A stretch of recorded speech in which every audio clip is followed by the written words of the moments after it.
Math 122.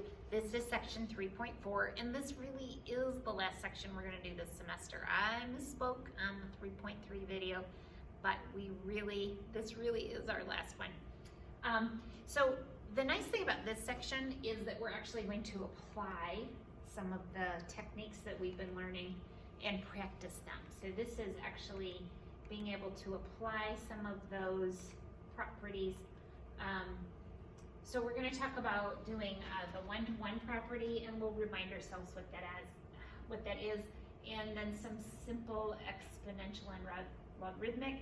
As I have said in other sections, other videos, logs and natural logs actually allow us to simplify our math a bit. So that's really a helpful situation there. Okay, so one-to-one property. What does that mean? A to the x equals a to the y if and only if x equals y. So the a is the base, the exponent is the y, the x and the y, or I'm sorry, the variable is the x and the y. It's also the exponent. But what I meant to talk about was the variable. So we have the base and the variable, and if those two variables are equal, then this expression is equal, and that's that one-to-one property. It is also can be stated that the log of base a of x is equal to the log of base a of y. Same situation if and only if x equals y.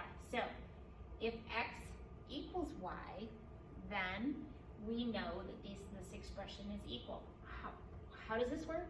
Well, it has the same base. Okay, so you'll notice a common theme here. This has the same base, this has the same base. Okay, so that's critical. Inverse properties. Think about inverse as undoing. Just kind of as a reminder, if I take x squared and then I took the square root of it, I get back to x, because those two are inverse functions and they undo each other. So that's what we're looking for.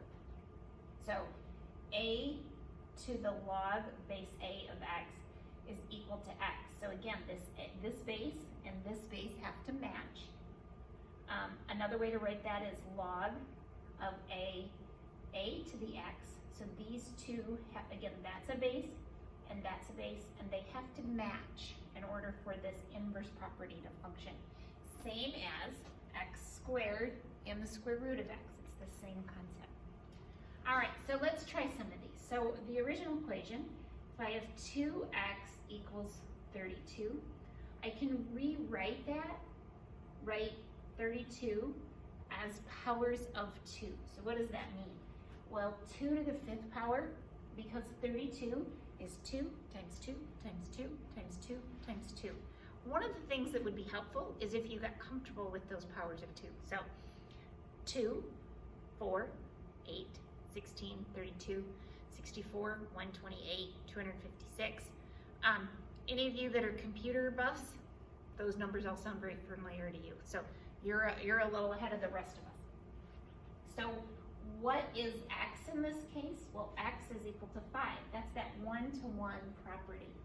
So again, I notice that this is 2 to the x. So if I could convert 32 to something that's a power of 2, then I have this one-to-one comparison. Let's go back and look at that rule. If a to the x equals a to the y, if and only if x equals y. So I can use that property. Let's try another one. The natural log of x minus the natural log of 3 equals 0. Now, what you might want to notice, or what you have to do first, is notice that the natural log of x equals the natural log of 3. All I did was add the natural log of 3 to both sides. So remember, the base on a natural log is e. So it's as if you were doing log base e of x and log base e of 3. So again, that component, those have to be equal. That's that one-to-one property. All right, let's try another one that might be a little less obvious. So 1 over 3 to the x power. And you might say, oh my goodness, how am I going to make that look like something that is a power of 9? Well, 9 is a power of 3. So if I use the base 3, 1/3 also could be divided by 3. if I use 3 to the negative x, so now it's in a format where they have the same base, so 3 to the negative x, and 3 squared, so negative x is equal to 2. So if negative x equals 2, then x equals negative 2. All right, so e to the x equals 7. Well, e goes with natural log. Again, let's walk back. X squared, taking the square root of x squared, those undo each other. So I have x. We can also undo it the other way, right? I can say the square root of, whoops, I didn't mean to write it 2. Square root of x, and then I square that, guess what, that's x, right? So those are inverse functions, just like natural log and e to the x. Those two things are inverse. So if I take the natural log of both sides, so I'm literally going to take the natural log of both sides. Same idea as taking the square root of both sides, right? That's the same process. What I do to one side, I do to the other. So I take the natural log of both sides, and I find that the natural log of e to the x equals the natural log of 7. Well, that means, so the natural log of e to the x, these two things undo each other, right? So I'm left with just the x equals the natural log of 7. Well, this I can do in my calculator, right? So I can do the natural log of 7 in my calculator. How about the natural log of x equals negative 3? Well, that x is trapped, and that one is trapped there also. So that's why we have to use these properties, because unlike normal algebraic techniques, we have to do something a little bit different. So I have to free this x. So what I'm going to do is use my exponent, my base e. Why do I use base e? Because natural log goes with base e. So I'm going to take the e to the power on both sides.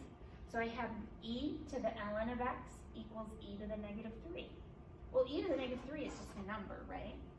This e to the natural log of x frees that x. So now I can say x is equal to e to the negative 3. All right, log, and again, if there's no base here, we know it's 10. So log base 10 of x equals negative 1. So what do I use to undo log base 10? I use 10. So 10 log base 10 of x equals 10 to the negative 1. I did the exponent 10 to the something on both sides. So I have x equals 10 to the negative 1. Well, what is anything to the negative power? It's 1 over. So x equals 1 over 10. So log base 3 of x equals 4. Well, my base is 3, so I have to use an exponent of 3. Just like I used my exponent of 10 on question F, I'm going to use my exponent of, or my base of 3. So 3 to the log base 3 of x equals 3 to the 4th. Well, 3 to the 4th is just a number, right? 3 times 3 is 9, times 3 is 27, times 3 is 81. So that's where the 81 comes from. These two functions undo each other, just like my square root and my squaring, right? They undo each other. All right, so there's a couple strategies that we can use. So looking for strategies in your textbook, I sent an email about a website called Purple Math with a link that's got a lot of good, it was more about shifting, but they also have information about logarithmic on their website. And if you'd like, I can send that as well. So strategies for solving exponential and logarithmic equations. So 1, rewrite the original equation that allows the use of a one-to-one property, okay? They have the same form, they have the same base. That's what we're talking about, one-to-one. We want to rewrite an exponential equation in a logarithmic form and apply that inverse property. So same thing with this undoing between square root and squaring, how they undo each other. That's what we're looking for. So let's practice some more, solving some exponential. So if I have e to the negative x squared, e to the negative 3x minus 4. Well, this is a one-to-one, right? They have the same base, so I know this exponent up here is going to be the same. So I just have my negative x squared is equal to the negative 3x minus 4. Again, it has to be that whole exponent. Don't leave anybody out. Don't drop any negatives. Keep track of everybody. And then we're going to write it in a general form. This looks just like some sort of quadratic equation. And when I am going to factor something, I like my leading exponent to be 1 if possible, but never negative. It's much harder to factor if you're going to do that. So then they factored by guess and check, I'm guessing, because this one probably we can do in our heads. So we factored it. So I have x plus 1 times x minus 4 is equal to 0. Well, I use my property of zeros, and I know that either this is 0 or this factor is 0. So let's do the first one. X plus 1 equals 0. So solve for x. X equals negative 1. X minus 4 is equal to 0. So x equals 4. So now I have solved for the fact that these two things are equal both at x equals negative 1 and x equals 4. So, all right, let's do the next one. So this was the original equation. 3 times 2 to the x equals 42. And you might go, that's kind of an odd way to write that out. Why would somebody write that? Well, here's why.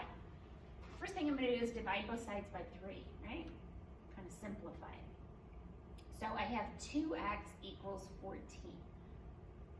How do I get that x freed? Well, I use a logarithmic. I take the log of both sides. Has to be base 2. Why do I want base 2? Because that has a base of 2. So, and again, I'm on slide 12 if you're trying to follow along. So I have a base of 2, so I take the log base 2 of 2 to the x equals log base 2 of 14. Now you don't have a button on your calculator of log base 2, but don't worry, we'll do that in a second. This side, the log and the exponent undo each other, so the x is free. And now we just have x equals log base 2 of 14. I need to convert this to some sort of log that I can do on my calculator. I can use natural logs, I can use base 10. They chose to use natural logs. I think I told you that I kind of like to do that too, and so this follows right along with what my preference is. So the natural log of 14, remember, this was one of those properties we went over in, I think in 3.3. I take the natural log of 14 over the natural log of 2. That's something I can do on my calculator. It's approximately 3.807. So in order for this to be true, this is what x is going to equal, 3.807. Interesting. And we could put that x back in here, do that on our calculator, and come up with, be able to confirm that we did it right. All right, so solving logarithmic equations. So to solve a logarithmic equation, you can write it in exponential form. All right, so again, pretty powerful tool that we're learning here. So the natural log of x equals 3. I need to undo this because that x is trapped in that natural log. So I'm going to undo this by taking e to the both sides. So e to the natural log of x equals e to the third power. So now the x is free, and e to the third power. Well, again, e is a number, right? That's on my calculator. I can do e to the third power and simply solve for what that is, okay? And what you'll notice is they left that as e to the third power. It's going to be kind of a funky looking decimal. That's perfectly fine in my book to leave it that way.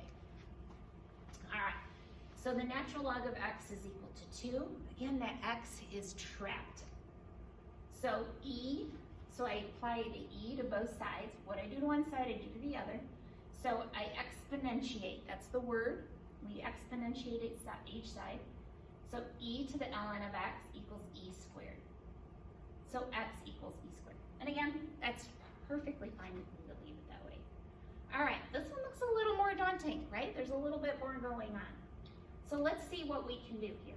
So I have log base 3. This is slide 15 if you're following along.